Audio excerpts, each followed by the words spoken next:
Oui, c'est en vain qu'ils crient, car Dieu n'exauce pas. Le Tout-Puissant n'y fait pas attention. Et encore dans Ésaïe, en vérité, ô Dieu, toi, tu es un Dieu qui te cache, Dieu d'Israël et son Sauveur. Avant de rencontrer le Seigneur, et même parfois au milieu de la tempête et des difficultés, on peut avoir l'impression que Dieu n'est pas là. On peut avoir l'impression que Dieu est absent. Régulièrement, dans la vie de ceux qui sont baptisés, on a besoin de les encourager, de les fortifier parce que ce moment est un moment très particulier. Et parfois, autour du baptême, il y a des circonstances étonnantes qui peuvent arriver, surtout si l'Église ne prie pas avec force, comme elle le devrait. Et le diable va s'acharner autour de ceux qui sont à la limite, d'être prêts à passer par ce baptême, qui est l'engagement d'une bonne conscience devant Dieu. La décision de suivre Dieu, pour moi, c'est comme un mariage.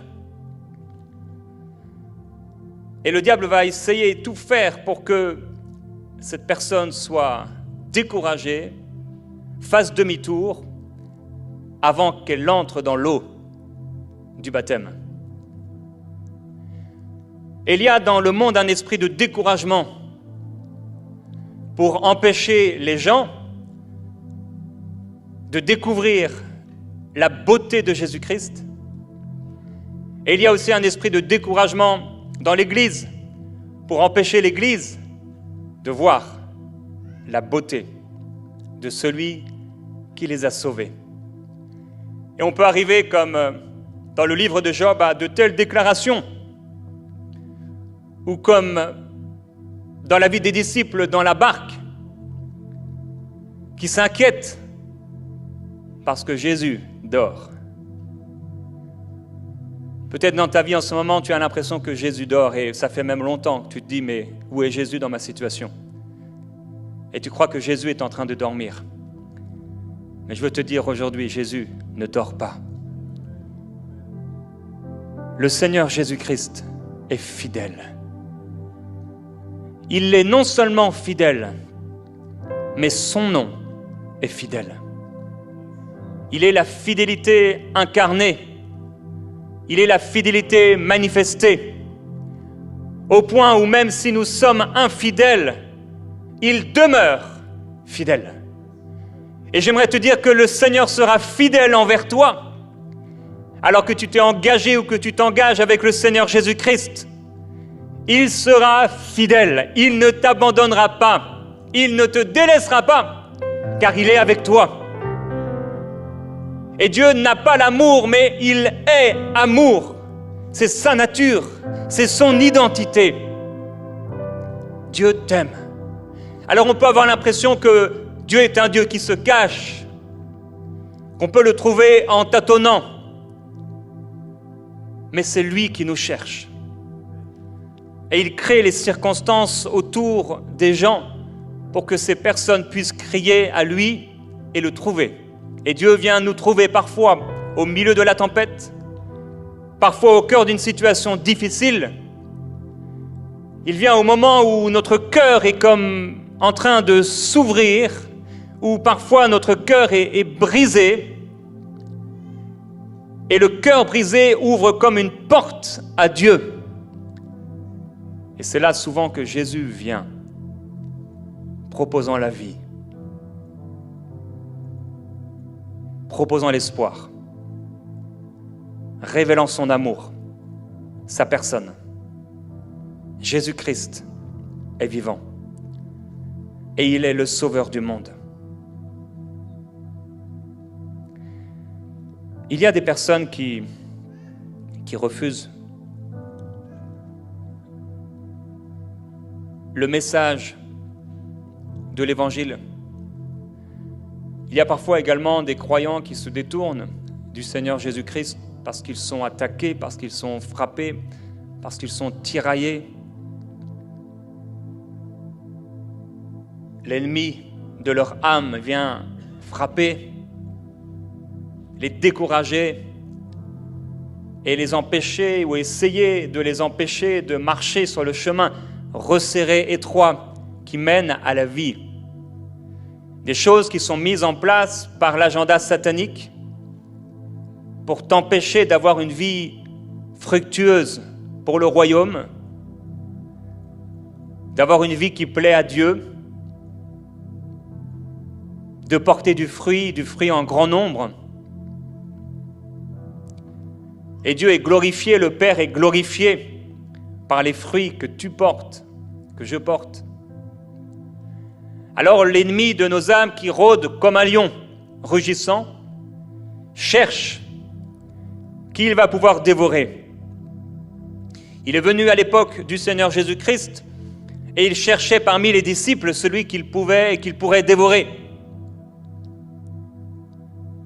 Dieu, lorsqu'il nous a sauvés, n'a pas enlevé nos émotions, n'a pas enlevé nos raisonnements, n'a pas enlevé notre intelligence. Et les situations que nous vivons, nous les vivons en esprit, mais on les vit également avec nos raisonnements. Et nos raisonnements doivent être équilibrés, restaurés, changés sur la parole de Dieu. On ne peut pas traverser l'épreuve et vivre l'épreuve avec nos raisonnements et avec nos pensées. Il faut qu'on soit renouvelé dans nos pensées pour ne pas s'écrier « Où est Dieu ? Où es-tu dans ma situation ?» C'est en vain que je prie, Dieu n'écoute pas, Dieu n'exauce pas. Mais il faut se mettre en accord avec la parole qui dit que lorsqu'un malheureux crie à Dieu, l'Éternel l'entend et le délivre de toutes ses frayeurs. Le Seigneur est avec toi. Et j'aimerais te dire que si tu as choisi de marcher avec Jésus-Christ, tu as fait le meilleur des choix. Tu as eu raison, j'ai eu raison de donner ma vie à Jésus-Christ. Notre éternité est assurée si nous continuons de marcher sur le chemin resserré, étroit qui mène à la vie. Sur le chemin, dans le parcours, il y aura des difficultés, il y aura des pressions qui sont faites et qui seront faites sur toi pour que tu abandonnes, pour que tu sois si découragé que tu n'arrives plus à prier, que tu n'arrives plus à faire confiance à Dieu, que tu n'arrives plus à faire confiance aux chrétiens, que tu n'arrives plus à faire confiance en la parole de Dieu et à l'Esprit qui habite en toi. Ces pressions qui sont là. Mais le Seigneur dit que tu ne seras pas éprouvé au-delà de tes forces. Et avec l'épreuve, il te donnera le moyen d'en sortir. La foi est le moyen d'en sortir. Croire que Dieu ne va pas te laisser dans cette situation, mais il va t'en faire sortir. Croire que Dieu est plus fort que les ténèbres, qu'il brille plus que les ténèbres les plus profondes. Dieu est avec toi. Et même si ça secoue, même si ça fait pression, j'aimerais te dire que le Seigneur Jésus-Christ est avec toi dans la barque. Il est avec toi dans la tempête. Il est plus fort que la tempête, il est plus fort que la pluie, plus fort que l'orage, plus fort que les ténèbres, plus fort que les circonstances. C'est parce que Dieu a un plan. De l'autre côté de la rive, il veut faire quelque chose. De l'autre côté de la rive, il y a un homme qui doit être libéré. Il y a un homme que tu dois sauver. Il y a un homme à qui tu dois parler. Il y a une situation qui doit être transformée. Il y a quelque chose, il y a un grand fruit pour toi. Ils étaient dans la tempête et le diable a pensé qu'il pouvait les arrêter. Il aurait pu arrêter les disciples, mais pas Jésus qui dormait tranquillement. Je continue de dormir dans la tempête. Je prie que tu puisses continuer à dormir au milieu de la tempête et que l'insomnie ne soit pas ton partage, mais qu'elle fuit loin de toi tellement ta confiance en Dieu est grande. Et que tu n'aies pas à t'inquiéter du nombre d'heures que tu as à dormir parce que tes yeux sont sur Jésus. Ce n'est pas l'épreuve qui va t'empêcher de dormir. Ce n'est pas le diable à ta porte qui va t'empêcher de dormir. Cette situation ne va pas t'empêcher de dormir. Parce que celui qui te fait dormir, celui qui ne dort pas, lui, et ne sommeille pas, c'est celui qui te garde. C'est le Père. qui t'assure un repos. Tu as bien fait de croire en Jésus-Christ.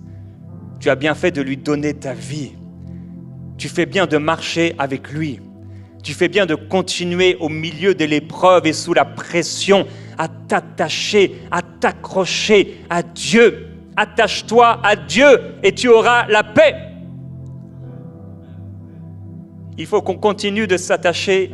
Il faut qu'on continue de s'appuyer sur lui, même si c'est difficile, même si c'est dur. Savoir plier le genou, pas devant le diable, mais devant le Père. Savoir plier le genou au milieu de la tempête et pas lever le poing vers le ciel en disant « Dieu, pourquoi tu dors ?» Parce qu'il ne dort pas. Et il est prêt à intervenir. Et il n'est pas inquiété de ce que tu vis. Et il n'est pas découragé. Vous savez que Dieu n'est pas découragé. Tu sais que Dieu n'est pas inquiet à propos de ce que tu vis. Dieu n'est pas stressé. Dieu n'est pas anxieux de ce que tu vis.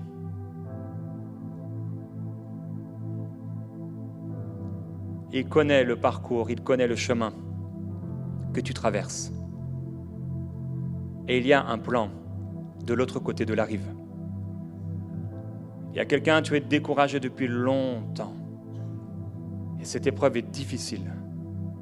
Et ça dure depuis des mois et des mois, au point où tu t'es demandé si tu allais arrêter de le servir. Mais le Seigneur aujourd'hui va te remplir et te revêtir comme d'un esprit nouveau. Et il va relever ta tête. Et tu vas être fortifié. Et tu vas à nouveau vivre ces temps de prière, cette intercession, ce feu avec lui, cette puissance, cette grâce, cette paix après avoir prié. Et au milieu de la prière qui descend sur toi et qui te donne l'assurance que Dieu est à l'œuvre. Car oui, Dieu est à l'œuvre. Et certains, sous la pression, avec le diable qui rôde, tombent et ne réussissent pas à se relever. Certains commencent à suivre la route de Judas, qui s'est détourné pour quelques pièces, pour un peu d'argent. Ne te détourne pas de la voie sur laquelle le Seigneur t'a placé. Ne te détourne pas du chemin sur lequel le Seigneur t'a planté. Mais enracine-toi profondément là où le Seigneur t'a planté et va puiser en lui la force, les capacités, l'assurance, la fermeté, la foi dont tu as besoin pour continuer d'avancer. Parce qu'il y a des conséquences au péché. Il y a des conséquences lorsque nous tombons et que nous restons au sol, que nous refusons de nous repentir et de s'attacher au Seigneur. Tout comme Judas a continué dans ce chemin et qu'il a mangé, se faisant passer pour un chrétien, un disciple, quelqu'un qui marchait avec Jésus, en sainteté, en obéissance. Satan entre dans sa vie. Il y a une conséquence et des conséquences lorsqu'on demeure dans le péché. Mais le Seigneur est bon et il fait grâce. Il est compatissant et miséricordieux. Il te relèvera si ton cœur s'ouvre et si tu es prêt à te repentir.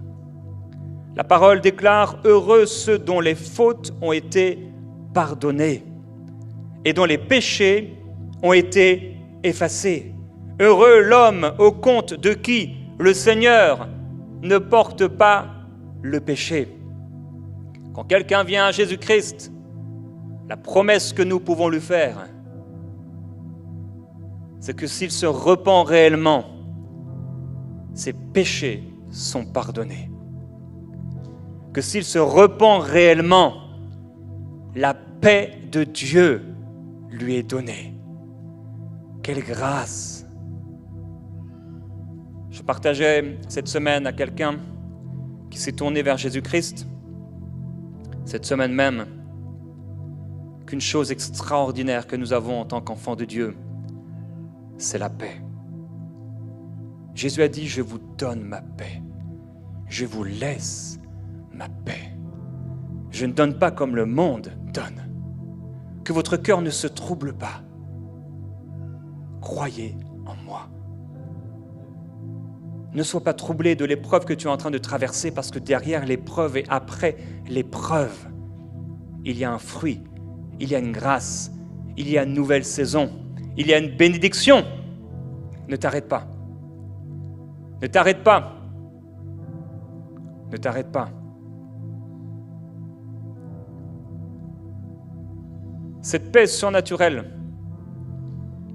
elle vient dans le cœur de ceux qui donnent leur vie à Jésus-Christ. C'est une paix profonde. Un jour, Eden était toute petite. Elle est tombée d'un escalier.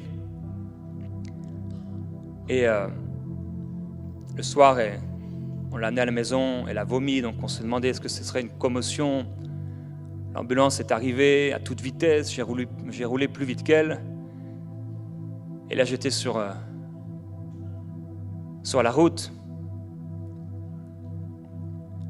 Et j'ai dit au Seigneur, quoi qu'il se passe,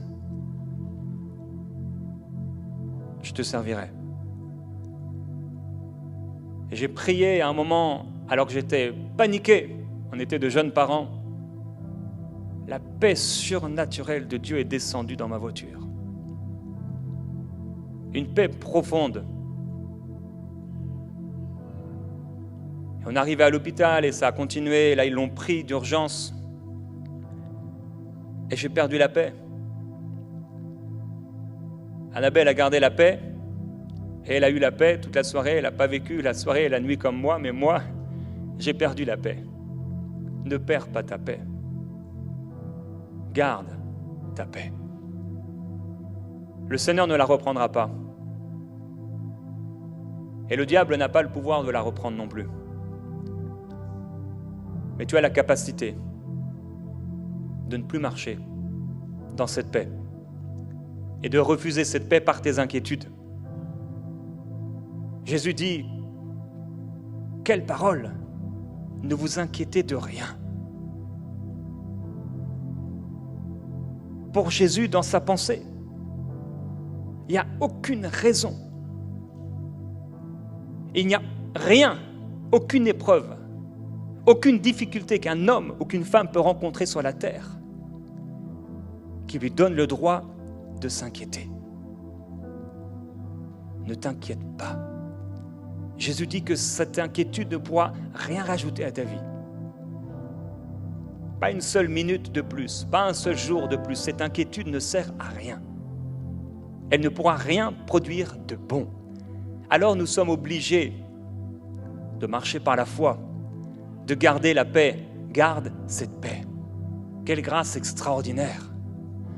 On peut vivre dans la richesse, tout comme on peut être attaqué à un moment et vivre la pauvreté, peut-être en raison de la persécution, mais il y a une chose qu'on ne nous volera pas, une chose qu'on ne nous prendra pas, c'est la paix avec Dieu.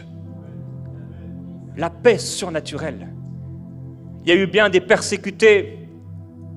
La parole nous dit que on les a tués de manière et d'autre, certains lapidés, certains sciés en deux, mais il y a une chose qu'on n'a pas pu leur prendre, c'est leur paix avec Dieu.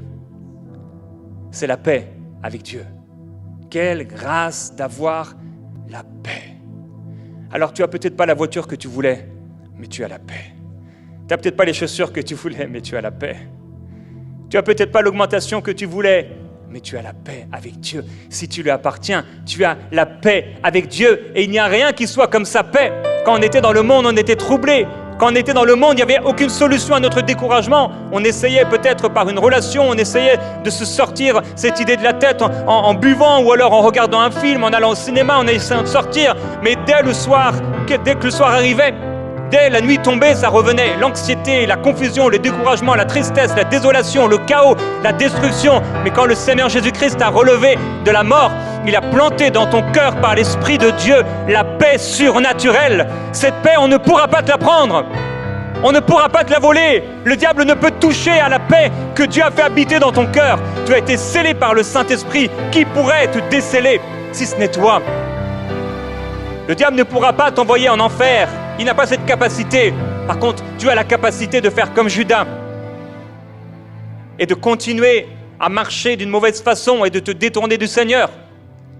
Mais tu as aussi la capacité de marcher avec l'Esprit de Dieu et de lui obéir, de marcher avec Dieu. Il y a ce passage que le Seigneur m'a donné hier, dans Ésaïe au chapitre 40 et au verset 1. Il est dit, Ésaïe chapitre 40, verset 1, « Consolez, consolez mon peuple, dit votre Dieu.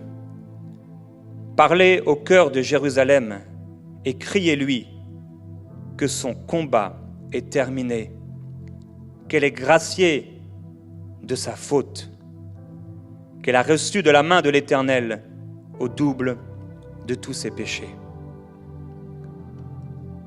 J'aimerais te dire aujourd'hui que ton combat est terminé, que ta faute a été enlevée.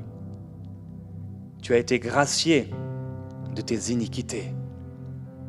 C'est pourquoi tu as reçu la paix.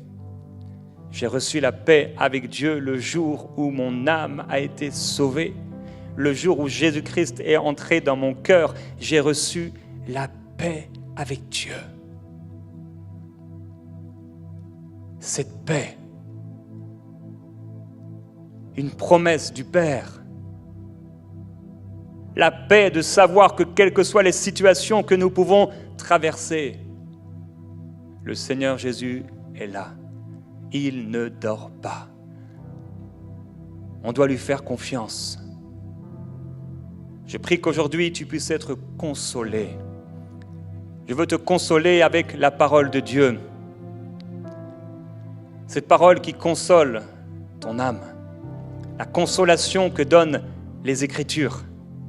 Je ne sais ce que tu as pu vivre, quelles sont les tristesses de ton âme, les trésors de tristesse que tu as cachés en toi, les choses que tu as vécues et subies et qui font que tu ne réussis jamais à avoir cette joie, à vivre vraiment, réellement cette paix. Tu es chrétien et tu marches avec le Seigneur, mais c'est comme s'il y a un nuage constamment dans ta vie. En fait, tu n'es pas joyeux et tu n'es pas heureux. Parce qu'il y a un trésor que tu gardes à l'intérieur de toi.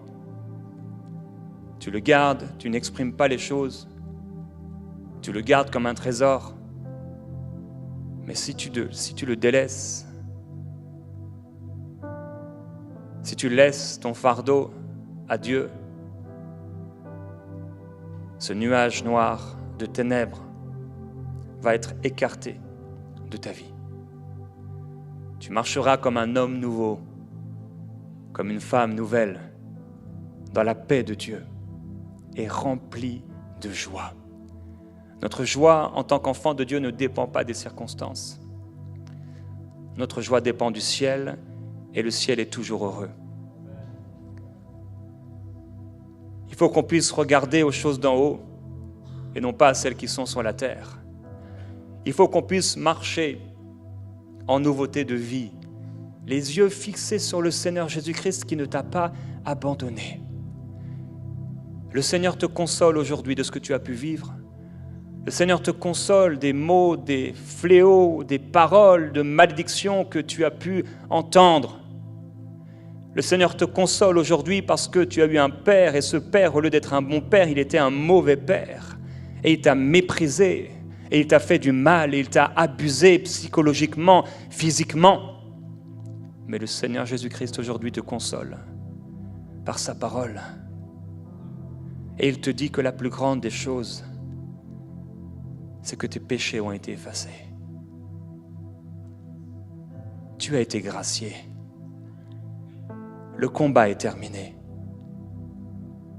Tu n'as plus à combattre parce que le Seigneur a combattu pour toi. Le combat contre la dépression est terminé. Le combat contre l'anxiété est terminé. Le combat contre l'insomnie est terminé. Ton combat est terminé. Le combat du rejet est terminé. Le combat du découragement est terminé. Le combat de l'apitoiement est terminé. Tu ne réussis jamais à trouver la joie. Ce combat est terminé. Parce que ta faute a été enlevée. Nous avons la paix avec Dieu. Nous avons la joie en lui. Ce père aurait dû être un bon père. Cette mère aurait dû être une bonne mère. Ils auraient dû te prendre dans leurs bras, ils auraient dû être bons envers toi, ils auraient dû te démontrer l'amour, ils auraient dû te prendre par la main et t'aimer tout simplement. Et tu n'as pas été aimé, mais le Seigneur t'a aimé.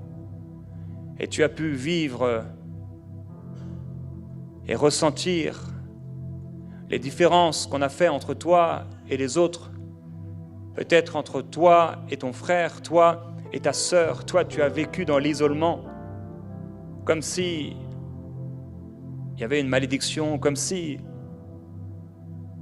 tu n'as pas su pourquoi. Il y avait cette différence. Et ça t'a isolé et ça a créé dans ton cœur un trésor de tristesse. Mais le Seigneur Jésus-Christ te dit, le combat est terminé. Tu vas pouvoir marcher dans une pleine liberté. La glorieuse liberté des enfants de Dieu. Et le Seigneur dit que si l'adversaire vient comme un fleuve, l'Esprit de l'Éternel le mettra en déroute. N'aie pas peur. Celui qui marche avec le Seigneur n'a pas peur qu'on lui annonce une mauvaise nouvelle. Que ton cœur ne craigne pas de croire. Que ton cœur ne craigne pas de t'attacher à Dieu. Que ton cœur ne craigne pas que l'adversaire à nouveau frappe. Parce que le Seigneur promet dans sa parole que si l'adversaire vient comme un fleuve, l'Esprit de l'Éternel le mettra en déroute. Et Dieu dit, lève-toi, brille, car ta lumière paraît. Et sur toi, la gloire de l'Éternel se lève. Car voici que les ténèbres couvrent la terre et l'obscurité, les peuples. Mais sur toi, l'Éternel se lève. Sur toi, sa gloire apparaît. Et des nations marcheront à ta lumière et des rois à la clarté de ton aurore. Le Seigneur dit que c'est une saison nouvelle pour ta vie. Cette saison est terminée où tu étais accablé, où tu étais découragé. Cette saison où tu ne pouvais pas te lever dans ton identité, dans ce que tu es en Jésus-Christ. Tu ne réussissais pas à faire ce que tu savais devoir faire. Tu ne réussissais pas à parler alors que tu aurais aimé parler. Tu n'avais ni l'assurance, ni la capacité, selon toi, de pouvoir faire ces choses. Mais le Seigneur Jésus-Christ te dit que sur toi aujourd'hui, sa gloire paraît. La lumière vient au milieu des ténèbres de ta situation pour te transformer et te changer. Et ton âme doit être renouvelée par la parole de Dieu et la consolation que donnent les Écritures pour qu'une fois consolé, tu puisses toi maintenant consoler les autres et devenir cette lumière. Au milieu de l'obscurité, au milieu des ténèbres, apporter la lumière de Jésus-Christ, apporter la paix, apporter la joie, apporter le salut. Heureux ceux qui détachent les pattes de l'animal. Heureux ceux qui permettent, qui annoncent l'Évangile et qui permettent aux hommes et aux femmes d'entendre la bonne nouvelle de l'Évangile. C'est ton appel, c'est ta mission, c'est la mission de l'Église. Le Seigneur t'a appelé à annoncer sa parole, à proclamer sa parole. Tu dois proclamer sa parole à ta famille, tu dois proclamer sa parole à tes voisins, tu dois proclamer sa parole à tes collègues de travail. Tu dois briller, briller, parce que la lumière du Seigneur est sur toi et la main de Dieu est sur toi. Tu ne la vois peut-être pas, tu as l'impression que Jésus dort dans la barque, mais la main de Dieu est sur toi, la main du Père est sur toi, la main du Seigneur est sur toi. Et si tu crois, tu verras la gloire de Dieu. Il faut que tu te lèves dans ton autorité. Il faut que tu te lèves dans l'autorité que Jésus a donnée, a léguée à l'Église. Il a les clés du séjour des morts et de la mort. Il a vaincu la mort et la puissance du péché. Et il t'a installé dans les lieux célestes avec lui, au-dessus de toute autorité. Il t'a donné l'autorité, mon frère, ma sœur, quel que soit ton âge, quel que soit le nombre de tes rides, quel que soit le nombre de dollars que tu as sur ton compte, tu as reçu l'autorité. Quelle que soit la couleur de tes cheveux, ou la marque de tes chaussures ou de ton sac à main, tu as reçu l'autorité. Que tu aies du parfum ou pas sur toi, tu as reçu l'autorité. Un salaire ou pas, tu as l'autorité. Dieu a donné l'autorité à l'Église. Il faut qu'on marche dans cette autorité et qu'on commence à détacher les pattes de l'ânon, à détacher les gens de la servitude démoniaque, parce qu'il t'a donné l'autorité de chasser les démons. Il t'a donné de l'autorité lorsque tu pries de libérer une âme de l'oppression satanique. L'Église est au-dessus, le diable est en dessous. Nous sommes le corps de Christ et il a tout mis sous nos pieds. Si tu es au-dessus et que le diable est en dessous, si quelqu'un est sous le joug satanique et que tu pries pour lui, est-ce que celui qui est en dessous a capacité, autorité contre toi? Non. Le Seigneur a dépouillé les autorités, les dominations et les a livrées en spectacle en triomphant d'elles par la croix. Il t'a donné l'autorité et ce, quel que soit ton âge, je le répète. Tu peux avoir 80 ans, 70 ans, 120 ans. Tu as l'autorité. Tu peux avoir 15 ans, si tu marches vraiment avec Jésus, tu as l'autorité. Si tu as la foi, tu verras la gloire de Dieu. Tu ne sais pas ce que Dieu est capable de faire à travers un homme. Moïse a dit, mais je ne sais pas parler. Jérémie a dit, mais je suis un enfant. Pierre était tout tremblant. Daniel a tremblé lorsque l'ange de Dieu lui est apparu. Il est tombé par terre, il a dit, je suis sans force. Qui pourra me relever? Avec la force que Dieu te donne, tu pourras marcher. Avec la nourriture que Dieu te donne, tu pourras marcher un peu de cette nourriture céleste. Et tu marcheras en nouveauté de vie. Il suffit de manger ce gâteau. Il suffit de boire de ce breuvage. Il te donnera force et capacité. Nous avons bu en lui. Nous avons mangé de son corps. Cela est suffisant. Christ seul me suffit. Tu as reçu l'autorité. Il faut que tu deviennes comme un bulldog, comme un lion. Lui, il rôde comme un lion. Mais toi, Dieu a fait de toi un lion. Tu n'es pas comme un lion, tu es un lion. Celui qui a créé le lion habite dans ton cœur. Celui qui a créé la panthère habite dans ton cœur.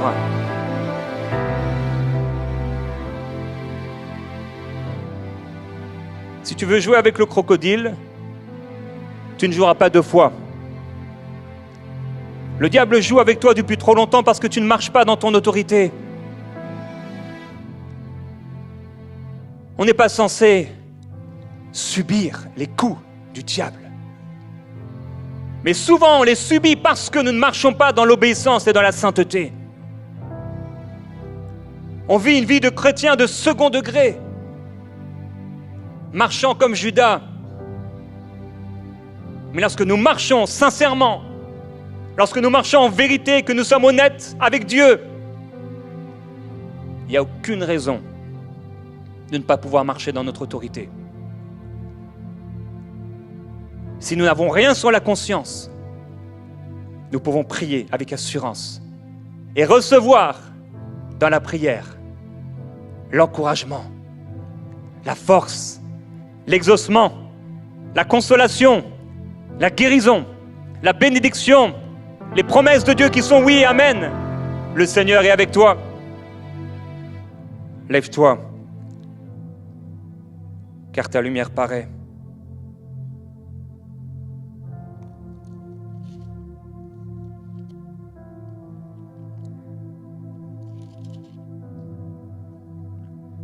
Le Seigneur dit, sois tranquille, ne crains pas, et que ton cœur ne s'alarme pas. Car voici ce que dit le Seigneur concernant les œuvres de ton ennemi. Ainsi parle le Seigneur l'Éternel, cela ne tiendra pas, cela n'aura pas lieu. Mais Dieu dit, si vous n'êtes pas ferme dans votre confiance, vous ne serez pas affermis dans votre défense. On doit marcher sur la parole de Dieu et renouveler notre intelligence et marcher sur ce que Dieu dit. Ce qui est écrit est vrai. Ce que Dieu a dit est vrai. Il ne m'abandonne pas. Il ne me délaisse pas. Je suis au cœur de la tempête, au cœur de la mer. Et il y a les vagues, il y a la tempête. Mais je dis à cette tempête que le Seigneur est avec moi. Il ne dort pas. Il ne me délaissera pas. Il ne m'abandonnera pas. Il a promis que même si mes parents, ma propre mère, mon propre père m'abandonnaient, lui, il ne m'abandonnerait pas. Il est avec moi. Satan, tu es un menteur. Le Seigneur Jésus est avec moi. J'ai été sauvé. J'ai la paix de Dieu. J'ai la joie de Dieu. Il m'a sauvé. Il m'a racheté, il a assuré mon éternité. Le Seigneur est avec moi. Il a mis des anges à ma droite, à ma gauche et tout autour de moi. Le Seigneur a sa main sur moi. Il marche avec moi. Il est devant moi, derrière moi, sur moi et autour de moi. Je marche sur sa parole. Le Seigneur est avec moi. Il y aura des épreuves, il y aura des difficultés, mais je sais une chose, le Seigneur est avec moi. On ne pourra m'enlever mon salut, on ne pourra m'enlever ce que Jésus-Christ a fait pour moi. Le diable pourra crier de toutes ses forces, mais je marcherai encore avec le Seigneur Jésus-Christ par sa grâce. Je n'abandonnerai pas. Si je tombe, je me relèverai par la grâce de Dieu. J'irai jusqu'au bout, jusqu'à la fin, afin de ne pas avoir à rougir lorsque je verrai, comme je verrai le Seigneur face à face, que je me retrouverai devant lui. Je ne veux pas avoir à rougir, à demander Seigneur pardon. Pardon de m'être écarté du chemin resserré, du chemin de vérité, pardon. Pardon, Seigneur Jésus-Christ, d'avoir flanché, d'être resté par terre. Non, Seigneur, je me relève. Je me relève. La vie est comme une vapeur, comme une fleur que tu vois, qui aujourd'hui est belle et qui demain s'est éteinte. Fais en sorte que pendant que la fleur s'ouvre et elle contemple le Seigneur. Elle marche pour Dieu. À un moment, à moins que le Seigneur ne revienne, mais tous les corps que vous voyez à votre droite et à votre gauche deviendront des os, une chair en putréfaction. Ce dont on prend bien soin aujourd'hui, la petite pommade pour les rides, la petite pommade pour avoir les mains douces, le petit parfum parmi les milliers de parfums. Ton corps va pourrir, mon corps va pourrir, ça va sentir mauvais, ça va pourrir. Tout ce que tu as pourrira, ton or pourrira. Tout restera. Mais il y a une chose qui ne pourrira pas. Il y a quelque chose qui ne restera pas dans la poussière.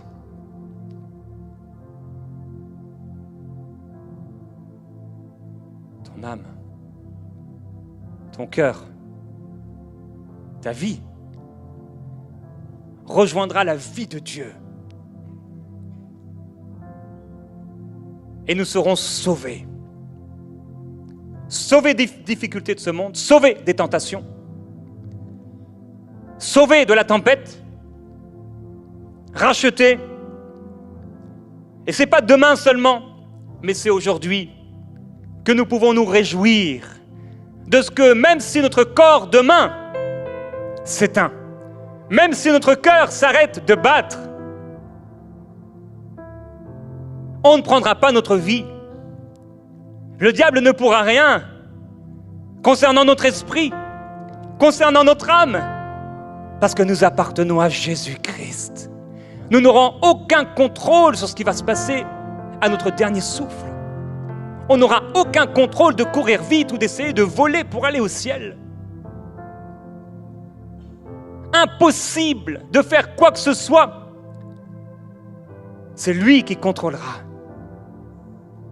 En un instant, juste après ton dernier souffle, tu te retrouveras devant celui en qui tu as cru, que tu n'avais pas vu, celui que tu as aimé et que tu n'avais pas touché. Et tu vas entrer, pour ne pas dire que tu es déjà entré, dans la vie éternelle. La vie éternelle, c'est de connaître le Père et son Fils Jésus-Christ. Tu es entré dans la vie éternelle le jour de ta nouvelle naissance. Quand tu as reçu le Seigneur Jésus-Christ, tu es entré. Je suis entré dans une vie nouvelle. J'ai la paix avec Dieu. Tu as la paix avec Dieu. Nous sommes plus que vainqueurs par celui qui nous a aimés. Tu dois le déclarer, tu dois le saisir. Tu ne dois pas te faire voler ta paix comme ce jour où j'ai perdu ma paix. Mais grâce à Dieu, le lendemain, elle est revenue. Ne perds pas ta paix, ne perds pas ta joie au milieu des circonstances. Le Seigneur sait. Le Seigneur ne s'inquiète pas. Le Seigneur contrôle la situation. Il dit, voici, je fais toutes choses nouvelles. Ne vous souvenez pas des premiers événements et ne considérez plus ce qui est ancien. Voici, je fais une chose nouvelle. Elle est maintenant en germe. Ne la reconnaîtrez-vous pas? Je mettrai un chemin dans le désert et des fleuves dans la terre aride. Les animaux des champs me glorifieront, les chacals et les autruches, car j'aurai mis des eaux dans le désert, des fleuves dans la terre aride, pour abreuver mon peuple, mon élu. Le peuple que je me suis formé publiera mes louanges. Même les autruches loueront Dieu. Tu peux ressembler à une autruche, tu loueras Dieu. Quel que soit l'animal à qui tu ressembles, tu loueras Dieu, parce que Dieu est intervenu. Le Seigneur est intervenu, frères et sœurs, pour que nous puissions marcher dans la victoire, pour que nous puissions demeurer dans la paix, pour que nous puissions être toujours heureux. Heureux est celui qui se confie en Dieu. Heureux celui dont la transgression a été effacée. Heureux celui dont les fautes ont été effacées. Heureux l'homme, la femme qui a été gracié. Ne te souviens plus. Dieu dit, c'est moi qui efface tes péchés pour l'amour de moi, et je ne me souviendrai plus de tes péchés. Sois sans crainte. Et quand l'Éternel t'aura donné du repos après tes fatigues et tes agitations, et après la dure servitude qui te fut imposée, alors tu prononceras ce chant sur le roi de Babylone. Et tu diras, et quoi? Le tyran n'est plus, l'oppression a cessé, l'Éternel a brisé le bâton des méchants, la verge des dominateurs, celui qui dans sa fureur frappait les peuples par des coups sans relâche, celui qui dans sa colère subjuguait les nations est poursuivi sans ménagement. Toute la terre jouit du repos et de la paix, on éclate en chants d'allégresse. Celui que tu dois fuir, ce n'est pas le Seigneur, ce n'est pas Jésus. Celui que tu dois fuir, c'est le diable. Celui que tu dois fuir, c'est le péché. C'est lui que tu dois fuir, ce n'est pas Jésus. Jésus, on ne s'enfuit pas de lui. Jésus, on s'approche de lui. Et si tu diriges ton cœur vers Dieu, Et si tu te repens de ces choses qui sont dans ta vie et qui ne plaisent pas au Seigneur, alors les ténèbres deviendront comme le matin. Le Seigneur va intervenir dans ta vie. Pour toi, si tu diriges ton cœur et si tu étends tes mains vers Dieu, si tu éloignes l'injustice de ta main et ne laisses pas demeurer l'iniquité sous tes tentes, alors tu lèveras ton front sans tache. Tu seras ferme et sans crainte, car tu oublieras ta peine. Tu t'en souviendras comme des eaux qui se sont écoulées. Ton existence se lèvera plus brillante que le midi. Les ténèbres seront comme le matin. Tu seras plein de confiance, car il y aura de l'espérance. Tu regarderas autour de toi et tu te coucheras en sécurité. Tu t'étendras et personne ne te dérangera. Beaucoup imploreront ta faveur. On n'a pas vu un Dieu qui soit comme notre Dieu, qui vienne à la rencontre de celui qui s'attend à lui. Dieu vient et est venu à ta rencontre. Il est venu à ma rencontre. On était dans des péchés dont on aurait honte de parler. On était dans des choses horribles et affreuses et qui déplaisaient à Dieu et qui faisaient du mal au cœur de Dieu. Et à cause de ces péchés, Jésus-Christ est mort sur la croix. Et ce Jésus-Christ, mort sur la croix à cause de nos péchés, est mort sur la croix pour nous, a donné sa vie pour nous libérer, pour nous donner la paix, pour nous donner la vie éternelle. Nous avons des raisons d'être heureux. Grâce soit rendue à Dieu qui nous fait toujours triompher en Christ. Dieu nous fait toujours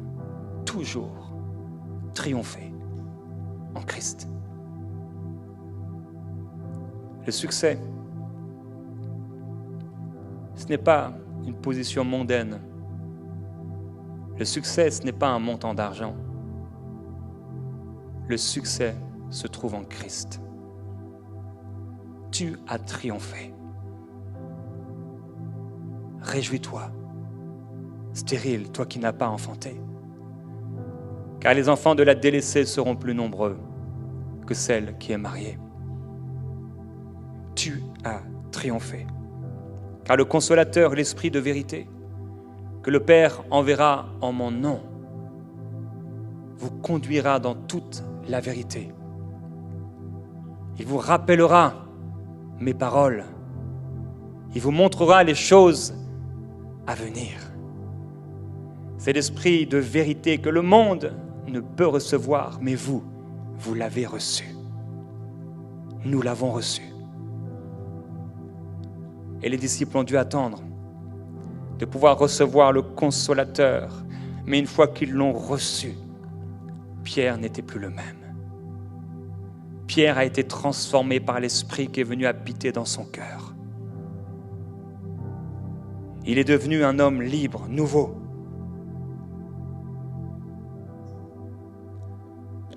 Il y a un prophète qui a voulu maudire le peuple de Dieu. Mais Dieu a dit, je l'ai empêché de vous maudire parce que je vous aime. Dieu t'aime. Dieu t'aime. Dieu t'aime. Et c'est son amour qui lui a permis d'envoyer Jésus-Christ, de mourir à ta place, de pardonner tes péchés, de subir le prix de tes fautes, de mes fautes, de nos iniquités. Son amour était plus grand que nos fautes. Son amour est plus grand que tes faiblesses.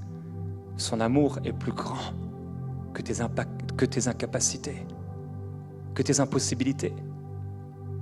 Son amour est plus grand et plus fort que le diable, plus fort que toute puissance satanique, plus fort que l'épreuve. Et après avoir souffert un peu de temps, il t'affermira, il te perfectionnera, il te rendra inébranlable. Car oui, avec l'épreuve, il te donnera aussi le moyen d'en sortir.